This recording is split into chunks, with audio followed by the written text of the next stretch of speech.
Yo, I'm not even gonna hold you guys today because I've been holding y'all for about 3 weeks. I needed the time off. I didn't hit the like goal. So we're gonna bring the like goal back. It's gonna be 15 likes. You feel me? Just 15. 1, 5. Um, I'm grinding back on the gaming channel. Content will be out. You should see this Thursday.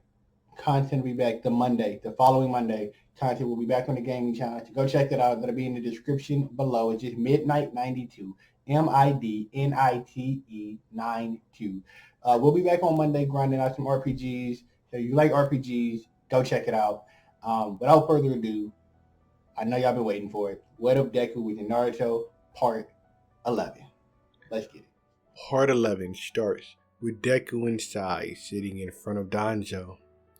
Danzo stares at them in disappointment. He tells Sai that he's surprised he was unable to complete his mission regardless of the interference from Deku and his team. Sai states that after watching Sasuke fight Team 7, that he's unsure that he will be able to complete the mission anyway. Danzo asks Sai if he truly thinks Sasuke is that big of a threat, but before Sai can reply, Deku tells him that if Sasuke was truly an enemy to the Leaf, he would be an S-rank threat at the least. Danzo says that Sasuke's improvement goes beyond the speed of what any normal ninja should be able to do, and that Orochimaru is probably using some drugs or experiments on Sasuke to improve his growth. Danzo then slowly walks to Deku and he tells him that regardless of Sasuke's growth, that he knows he's trained Sai and Deku enough to be able to handle one ninja. But that the reason that they failed was based upon Deku's emotions blinding him to what truly matters. Deku yells back that he did what needed to be done to protect his team, even if that meant failing the mission. Also, he doesn't even know what Sai's mission was, so how could his emotions get in the way of that? Danzo coldly stares at Deku. He says that after almost 3 years of my training, you still don't know what Sai's mission would be? Deku looks at Sai and then back at Danzo. Danzo nods at Sai and Sai tells him that he was sent to kill Sasuke since he's a threat to the village. After hearing this, Deku gets angry. He starts to have fire surround his body. Sai jumps back, getting ready to fight, but Danzo tells him to stand down. Danzo asks Deku if he thinks he'll be able to leave this place alive if he attacks with such a flashy move, saying that he was able to keep his head on straight and truly wanted to kill him, he would have used a stealthier method of attack. But since he's lighting that wheel of fire, do all the thinking for him, that he would not only fail at killing him, but that Deku would be dead in moments. Deku starts to calm down, dropping the flames. He then stares at Danzo and tells him that he won't become the emotionless human he wants him to be, and that he doesn't think he'll be able to agree with Danzo's way of thinking, but that he does understand it. He also owes Danzo too much to allow any harm to come to him, so there's no way that he would harm Danzo himself. Deku then leaves, and as he's walking out, he says he's gonna get stronger.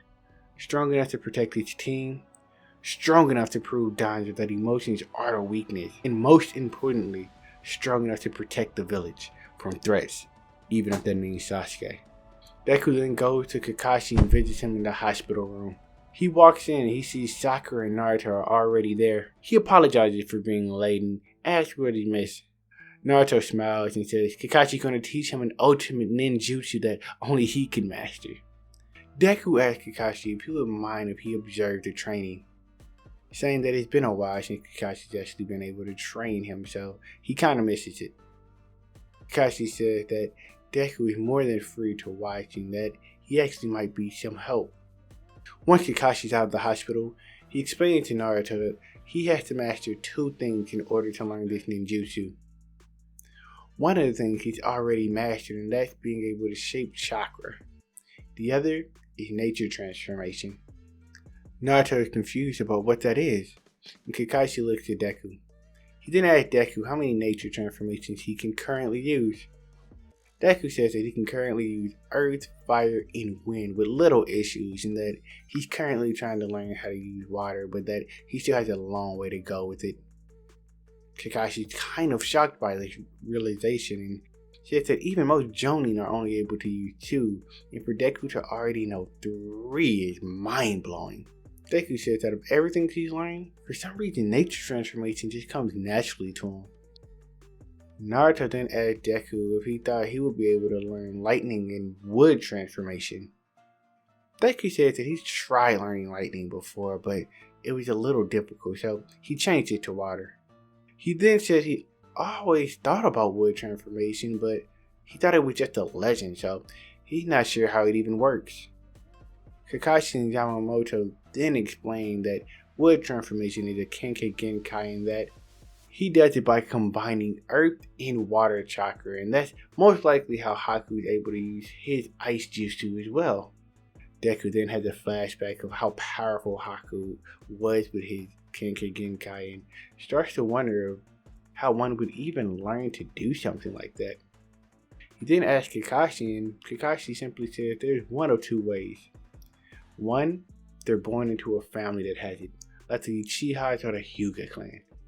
And 2, simply learn by attempting to use the technique if they know how it works, or maybe they just naturally come across it in a fight or flight situation.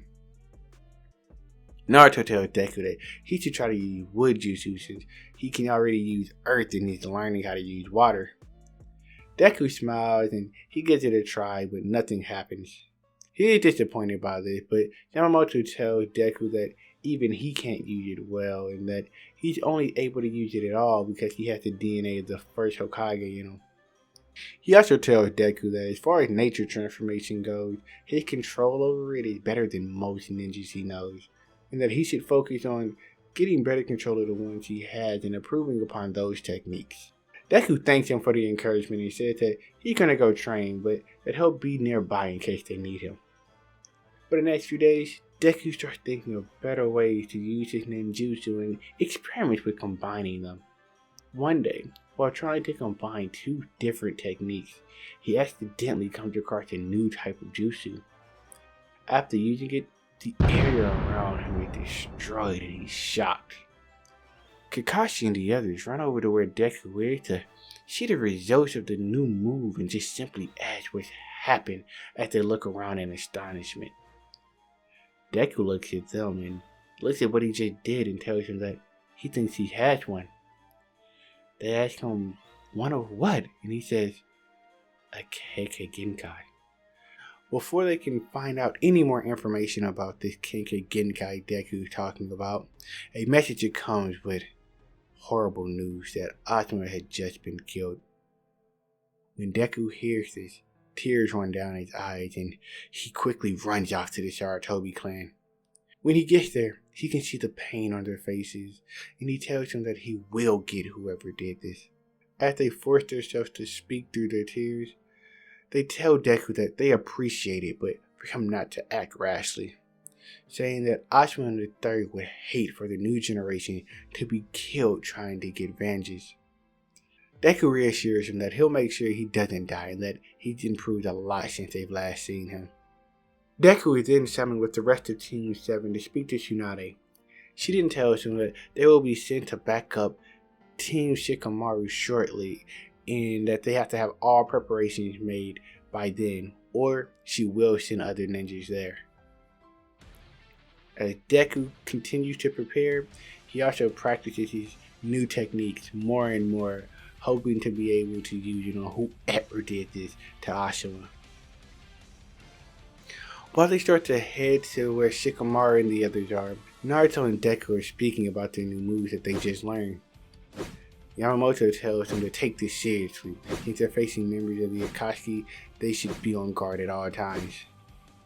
Deku says he is serious as he puts his earth armor on, and when they arrive, Kakashi gives them an update on the situation, just like he does normally. Naruto then attempts to hit Kakuzu with a rocket shuriken and fails. He then gets grabbed by Kakuzu's threads, and When this happens, Deku quickly forms four sharp wall pillars around Kakuzu. The first one cutting through threads and the other three trapping Kakuzu in the process. Everyone's impressed by Deku's reaction speed and the speed of his ninjutsu as a whole.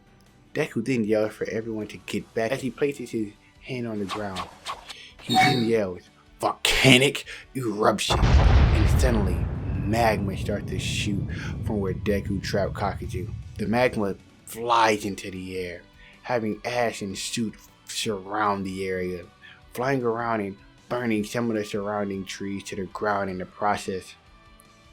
Ino states that she's never seen such a destructive jutsu before, and by the time Deku finishes, he's worn out, barely able to stand, but he tells everybody to stay alert. He says that he felt one of his walls break as he released the jutsu, and he thinks that Kakuzu's still alive, at least with one of his hearts, and that he's probably hiding around somewhere nearby.